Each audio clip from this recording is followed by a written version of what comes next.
When you bring up Guitar Hero full combos, there are a few that immediately come to mind, whether it's Hell Ashes' Jordan FC, I'm Chris for Life's Through the Fire and Flames FC, Darkly Soulless 4 FC, and probably a few more you can think of for those who have been keeping a more keen eye on these games. There's another FC that most of you watching this have probably never heard of, or even knew was an FC target to begin with, as it dates back to a much older title. If you were an active player during this era, you may have dismissed this song as simply impossible, and until this year, everyone thought the same thing. If I say Guitar Hero 2 in particular, maybe some of you will have an idea of what I'm hinting at, but if I mention Trogdor, now you might be scratching your head a bit since that has been FC'd dozens of times by now and was taken off the un-FC'd list years ago. Trogdor rhythm guitar? Nope, that's been FC'd too. But you're getting closer.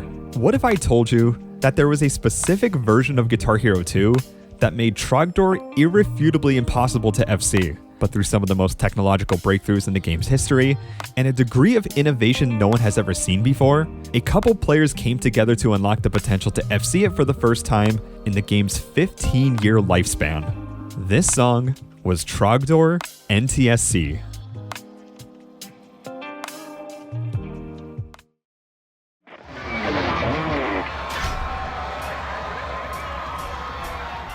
For those who aren't familiar, Trogdor is a bonus song released on Guitar Hero 2, and could be bought for $550 through the in-game currency. The song selection choice was taken from Homestar Runner, a Flash web cartoon series known for its surrealistic comedy in the form of sketches, music, and more. Trogdor was the result of one of these musical endeavors, and it would get a properly produced metal version of it to be brought into Guitar Hero 2. The chart is very standard as its choruses and verses are super basic, shifting chords around the frets repetitively throughout its short runtime. But its solo is where the magic happens. It starts off with some awkwardly timed soloing for the most part, but as the ascending quads and weirdly spaced out zigs build up, it hits you out of left field with approximately 17 notes per second strumming. Basically, it's a short song with a short but brutally fast strumming part. And if you've been exposed to top Guitar Hero play, more specifically Clone Hero, that's not super fast in comparison to what's currently out there. The problem is, this game has a strum limit, but it's a lot more nuanced than just that, which is why we need to go over the differences between NTSC and PAL.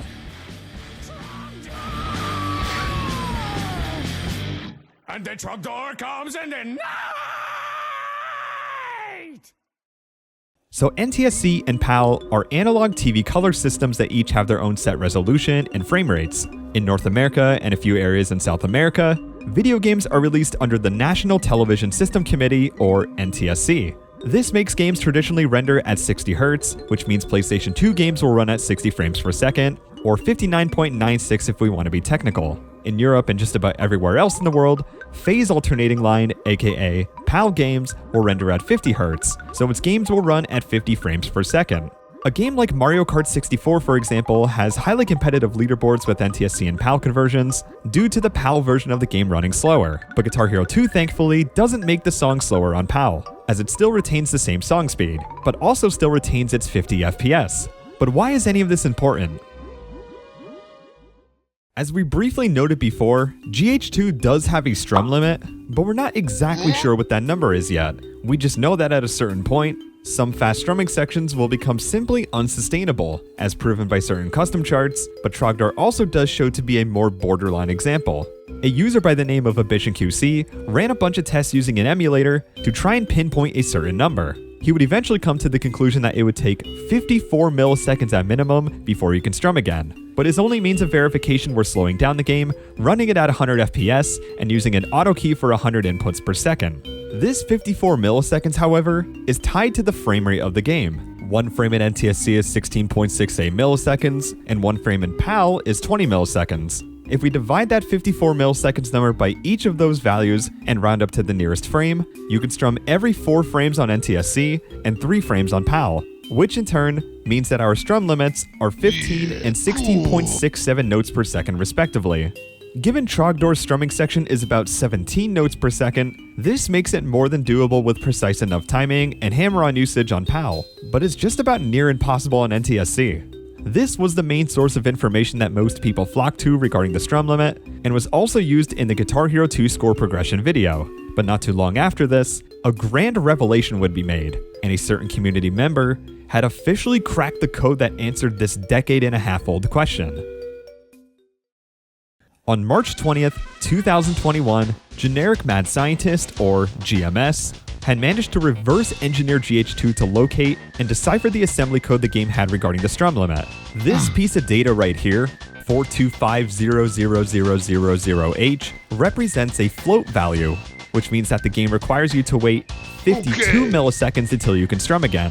Since NTSC and PAL are tied to different frame rates, these values become 66.7 milliseconds and 60 milliseconds respectively, not too far off from Abyssion's original calculations from his 54 millisecond hypothesis. Converted to frames, this does leave us with virtually the same answer, but it was absolutely astonishing to first-hand see what the developers had put the strum limit at.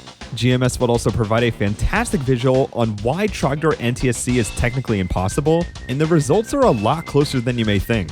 There's two hypotheticals we'll entertain here, one where we strum the entire section in full, and the other where we utilize the two hammer-ons, which is the first blue and orange note in these sequences. Strumming everything will lead us to falling short very quickly, as we exhaust the strumming limit already by note 15, or 14 if we want to be precise. Using hammer-ons on the other hand, we can almost complete the entire section, but we fall short on the second to last note, even if we strum on the earliest possible frame from each hammer-on.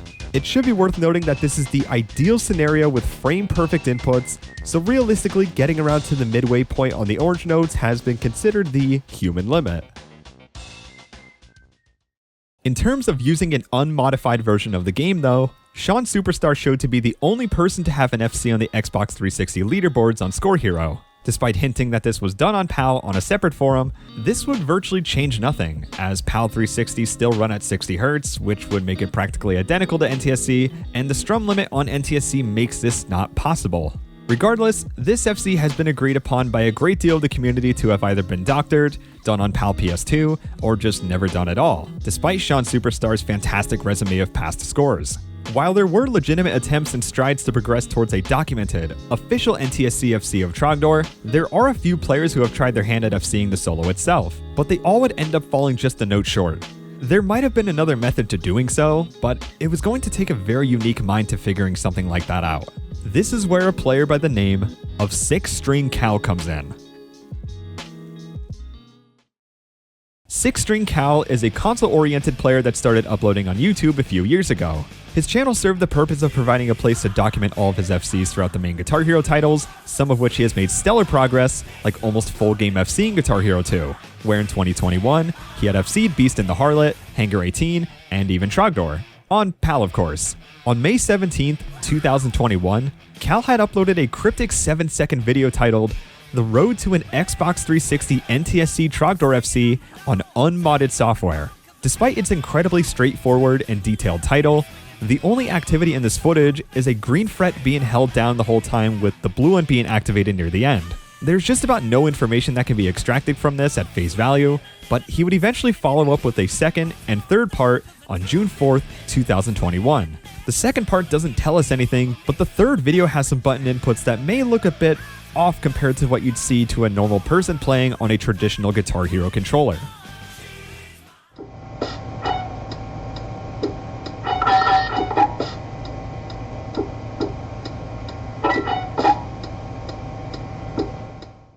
The rapid successions of hitting a single note without having the button held the whole time can only mean one thing. SixStringCal was going to try and FC this with a controller.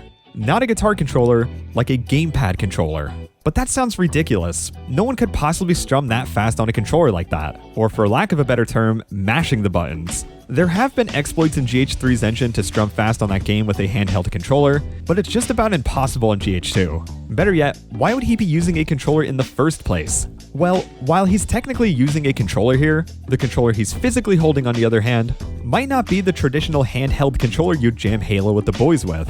But first, we need to talk about the strum limit one more time, except this time regarding controllers outside of Guitar Hero ones. So I showed you a bit of data within the assembly code that displayed the 52 millisecond strum limit, but I didn't show you everything. And with GMS's help converting this code to C, we can assess everything that's going on much clearer. This function right here represents that if it isn't a guitar or if it hasn't been 52 milliseconds since a strum, then the game goes ahead and allows the player to strum again. But what this means is that any controller outside of what the game perceives to be a guitar controller can effectively bypass this strum limit and doesn't need to adhere to that rule at all. At the end of the day though, you'd still have to end up using a controller that would be absurdly difficult to pull any sort of practicality from it. So what exactly was done then? I'll let Cal take you behind the scenes here. This honestly took me way too long to figure out, and this was when I didn't have a job, so I also spent much more money than it was probably responsible of me to spend on this. But the biggest hurdle was the actual brain of it, right here. So this is a PDP fight stick for the 360. So it doesn't have a joystick, it's just a D-pad, and the most important part is that instead of LT and RT, they're usually those things that like detect twisting. I can't remember there's a word for it. But basically it would sense how far it is and it defaulted to being on. So if you took an entire controller apart, took everything off of it, it would hold green and blue down the whole time. And basically the way it works is the input has a power source coming from it on each of the places that you would normally play on DualShock, so RT, LT, LB, RB, and A. And what happens is that signal comes out of each of these where there is a wire attached to it, except for the one that's ground. And it goes through to the neck, and on the neck, I didn't unscrew the neck, but I'm sure most people have taken apart a neck. There's nothing special except I put neck frets in here because I like them, and it was a little bit easier to work with. So I made it so that it goes through, the power is going to each fret, and so when you push it down, it makes that connection, it comes back, right? That's pretty standard. It goes to the fret, it comes back. But what I did here is I basically came up with this, it's the strum switch that it's going to be hard to see. Basically, when the signal comes back from the fret switches, it comes down into this little circuit thing that's not on a circuit board or anything because this was easy for me to do it this way. So it comes down and it attaches to, so it's this red wire right here, and it comes in and attaches right here. What also is going on is there's another wire attaching it. You can't really see that. There's another wire, this one right here, that attaches the two switches starting from this contact point to this one. So when the signal comes in from the frets, it comes to here, which also gets shared to this side. So what happens is then these two switches on the other end, so when you push down a switch, it'll make that connection. These two on the side that the power would come out through are connected again.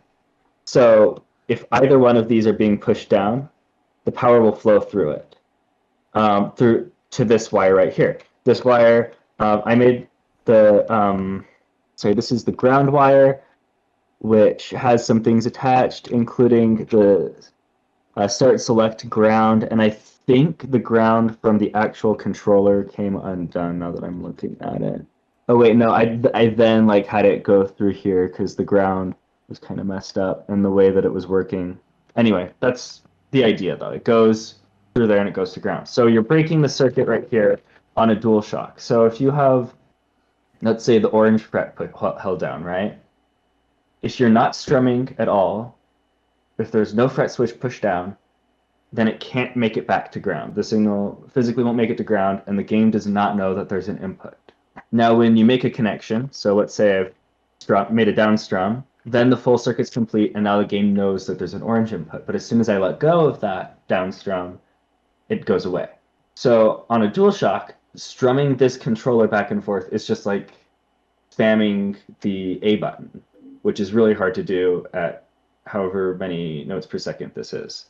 So that's the premise of how this works. And then for the score, I only did this after, I don't know how much time I spent grinding it before I added this.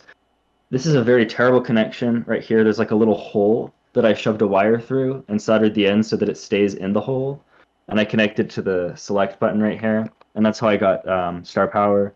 There are washers to kind of prop it up so that the strumming, there was a problem, I mentioned this earlier, that it would, when you're pushing a button down, it would still keep the circuit closed, which would keep the input registered, because the switch was either depressing still and it was still enough down or something like that. and it was much easier to just raise the distance than I could probably have changed the spring to make it a more stiff spring, but this seemed like the easier fix. It was less consistent, but probably easier fix. I think that's everything there is about this. To briefly summarize what Cal said, basically he managed to utilize the brain of a fighting stick controller to hook a multitude of wires assigned to each of the 5 buttons. These buttons can be triggered if the strum bar is activated the entire time, since that is what completes the circuit, as hitting the buttons alone won't register anything, and vice versa. Since the game thinks he's using a fighting stick controller and not a guitar controller, he can bypass the strum limit while still using a guitar-shaped controller fit for the Trogdor strumming section. Another thing to note is that this is technically legal by all current definitions regarding what constitutes as cheating, as in order to deem it as such, you would also have to essentially discredit NEFCs on drumming games like Rock Band that were done with an electronic kit. As opposed to one input producing 2 outputs, which would be cheating, this is the inverse of that, since you need to actively have your strum bar activated in order to utilize your frets, which would be 2 inputs to produce 1 output. Cal would begin to display this controller as a proof of concept towards a Trogdor NTSC FC, as he would become the first person to get a 100% on the solo, but would catch an overstrum transitioning from the yellow to blue fret in the fast strumming. This is because switching frets during the strumming can result in an overstrum, since there is a super small window where Cal could switch frets while the strum bar is in the wrong direction. If we take the yellow to blue fret transition here that Cal messed up on, the yellow ends on an up strum, and the blue starts on a down. If Cal switches to the blue fret while still in the upstrum motion, and then tries to downstrum that blue note that was already registered as an input from his fretting, this results in an overstrum, and the same principle can be applied for the blue to orange note transition too. Cal was still shell-shocked by this 100% to say the least, and was now just one step closer to doing it in a real run. The very next day, Cal would begin some full run attempts on Twitch, trying to capture what was considered the forbidden full combo of GH2. With a couple hours of attempts underway, he had managed to get a 100% overstrum run, overstrumming on the very last note.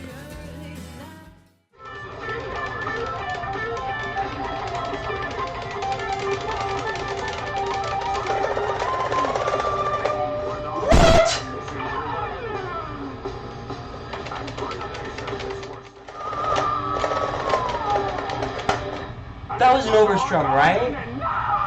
One overstrum. Very end. That was it, right?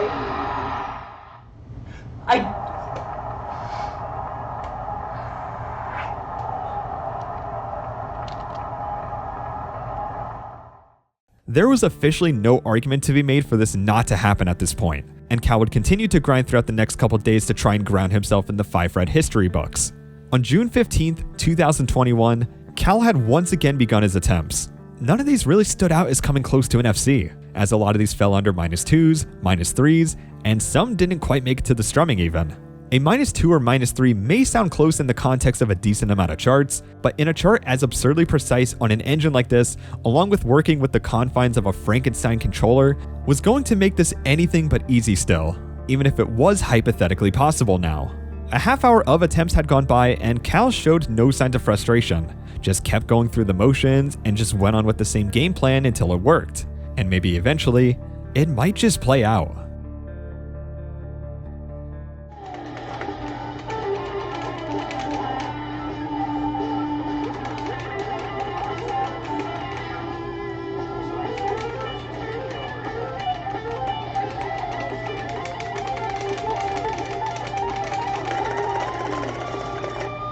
What?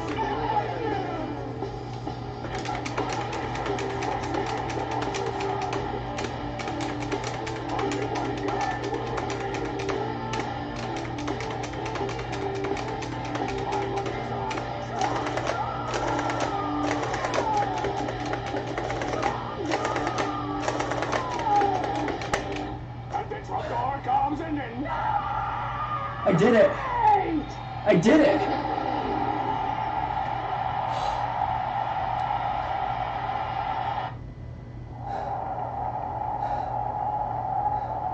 Trogdor comes apparently at 3:11.